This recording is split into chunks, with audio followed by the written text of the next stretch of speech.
C'est un plaisir de vous retrouver et bienvenue chers téléspectateurs à ce journal. À la une, manque d'eau potable dans le quartier Gikungu rural de la zone Gihosha en commune Nahangwa. Les habitants de cette localité, obligés d'utiliser l'eau de la rivière Nahangwa, lancent un cri d'alarme. Ils craignent les maladies démentielles. Et à la page commerce, un prix d'achat standard pour les poissons et l'indagala va être fixé. Les propos sont du directeur général de la pêche ce mardi. Une annonce qui vient après la flambée des prix de ces produits de la pêche. Après une courte pause, les détails.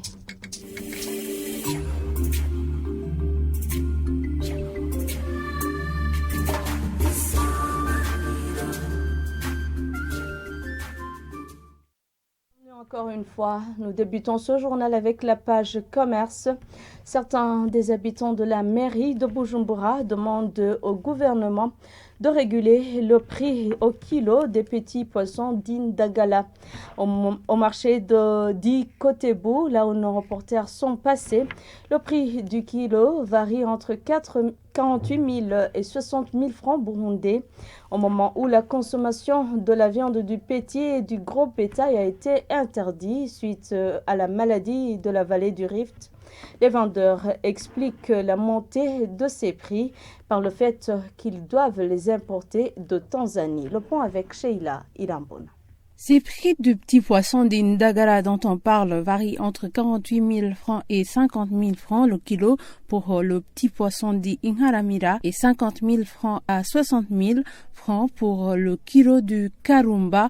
Certains habitants de la capitale qui se sont entretenus avec la télévision Isanganiro ont indiqué que ces prix sont exorbitants et demandent l'intervention du gouvernement pour réguler ces prix.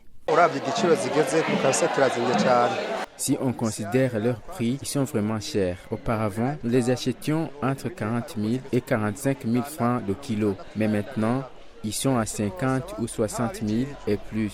Nous demandons aux autorités de tout faire pour réguler ces prix du petit poisson car ils ont augmenté exponentiellement. Les vendeurs de ces petits poissons indiquent que ces prix exorbitants sont dus au fait que ces petits poissons vendus ces derniers temps proviennent de la Tanzanie. Les pêcheurs burundais n'ont plus de matériel qualifié pour pêcher. Ils n'arrivent pas à satisfaire leurs demandes. Ils appellent les autorités à résoudre cette situation. Non, les prix n'ont pas augmenté car nous avons considéré la pauvreté dans laquelle la population vit. Les Burundais vivent vraiment dans la précarité. Nous pouvons rentrer après avoir vendu juste 2 ou 3 kilos, ou bien 1 kilo, à cause de la pauvreté qui sévit.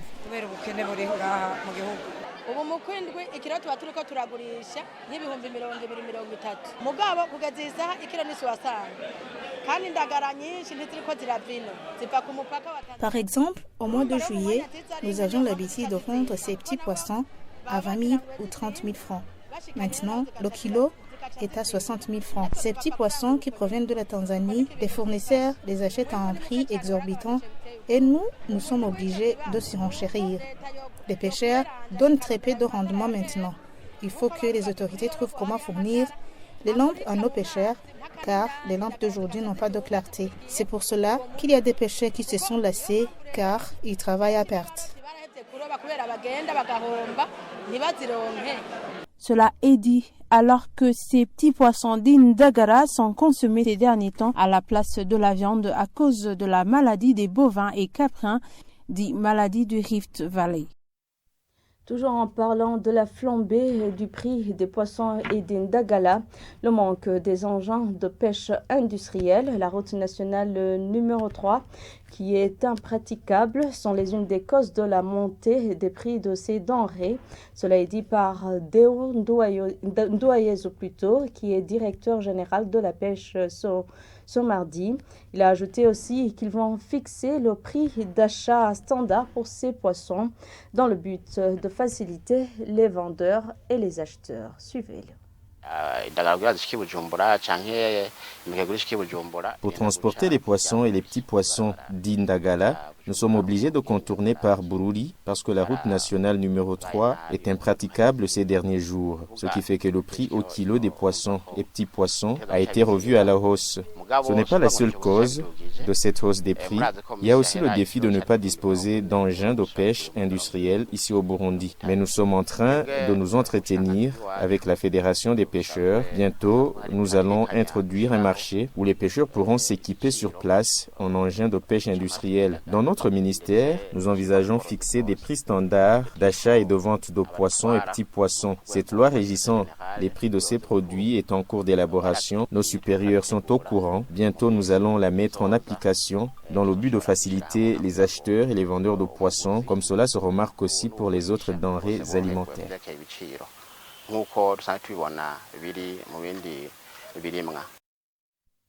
Et le Conseil des ministres tenu la semaine dernière a approuvé le projet de loi portant réglementation de la procréation médicalement assistée au Burundi.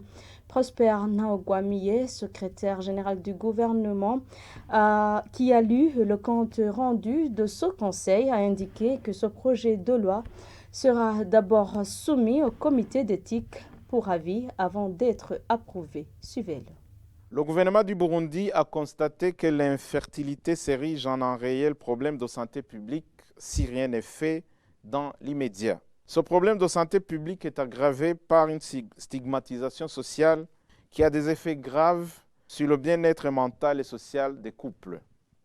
Pour faire face à ce problème et compte tenu de l'évolution des technologies utilisées en assistance médicale à la procréation, il s'avère nécessaire de mettre en place des centres de fertilité et une réglementation régissant les pratiques liées à l'assistance médicale à la procréation, d'où la proposition du présent projet de loi. Après échange et débat, le Conseil des ministres a reconnu l'importance de cette réglementation car il s'agit d'un domaine nouveau au Burundi. Il a formulé les observations suivantes. La matière n'est pas du domaine de la loi. Compte tenu de l'importance du domaine à réglementer qui touche la vie humaine, il faut soumettre le projet au comité d'éthique pour avis. Il est nécessaire d'effectuer un sondage pour recueillir l'opinion de la population sur ce système de procréation. Le projet sera ramené en Conseil des ministres.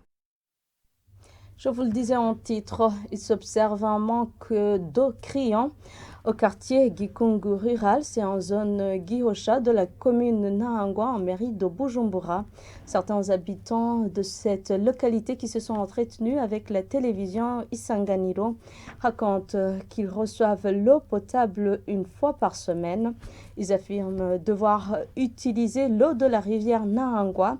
Ils disent craindre des maladies des mains sales et demandent à la Régie des eaux d'alimenter leur quartier régulièrement en eau potable. Lydie Gahimbare. Au sein de cet ménage que nous avons visité au quartier Gikungu rural, les habitants rencontrés déplorent le manque d'eau observé dans ces derniers jours. Ils dénoncent l'alimentation en eau potable dans ce quartier où leurs robinets sont alimentés une fois la semaine, ce qui cause la saleté.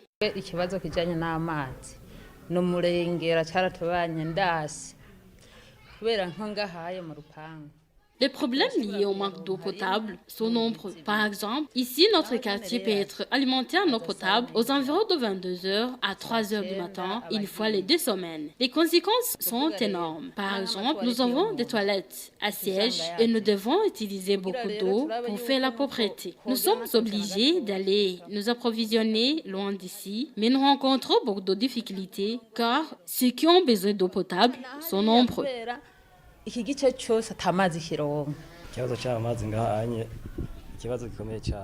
Le problème de manque d'eau potable devient casse-tête. Nous pensons même que la Régie des eaux ne se soucie pas de nous, soit durant la saison pluvieuse que pendant la saison sèche. Il n'y a pas de changement. On ne sait pas de quel problème s'agit-il.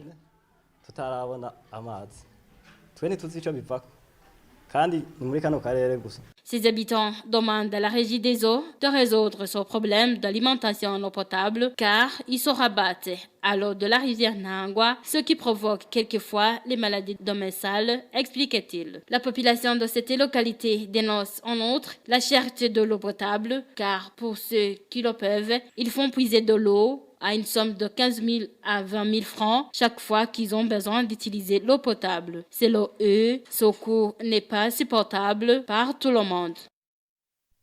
Merci Lydie Gahimbade. Et l'enfant doit avoir un foyer et être pris en charge par son pays, car aucun enfant n'en est pour vivre dans la rue. Les propos sont de CLAF Christine Ntuenimana, la directrice des organes des traités. Elle précise que malgré les défis, le Burundi s'est amélioré dans le domaine du respect des droits de l'enfant. C'était lors d'un atelier de validation nationale du premier rapport périodique de mise en application de la Charte africaine des droits et du bien-être de l'enfant ce mardi. Suivez-la. La promotion des droits de l'enfant au Burundi a connu des avancées significatives, notamment en matière de la promotion et la protection de l'enfance au Burundi. Premièrement, on peut montrer l'existence du Forum national des enfants, l'existence des associations œuvrant en matière de la protection de l'enfance, qui œuvrent, qui aident beaucoup à les enfants pour qu'ils aient leurs droits. Tout ça montre que le gouvernement du Burundi est à l'œuvre en vue de l'intérêt supérieur de l'enfant. Nous avons mentionné dans ce rapport un phénomène des enfants de la rue, le phénomène de la mendicité des enfants. Vous savez, c'est le moment des vacances, il y a beaucoup d'enfants qui n'ont rien à faire, qui préfèrent la rue. C'est dans ce cadre que notre ministère est en train de prendre des mesures que vous allez connaître bientôt pour que ces enfants puissent quitter la rue et être à la maison. Parce que l'enfant est bon à la maison, dans la famille et dans la communauté, et pas dans la rue. Et voilà, c'est par ici que prend fin ce journal. Merci à tous de l'avoir suivi. Merci également à l'équipe de la rédaction et à l'équipe technique qui m'ont permis de le réaliser. Les programmes continuent avec la télévision Isanganiro.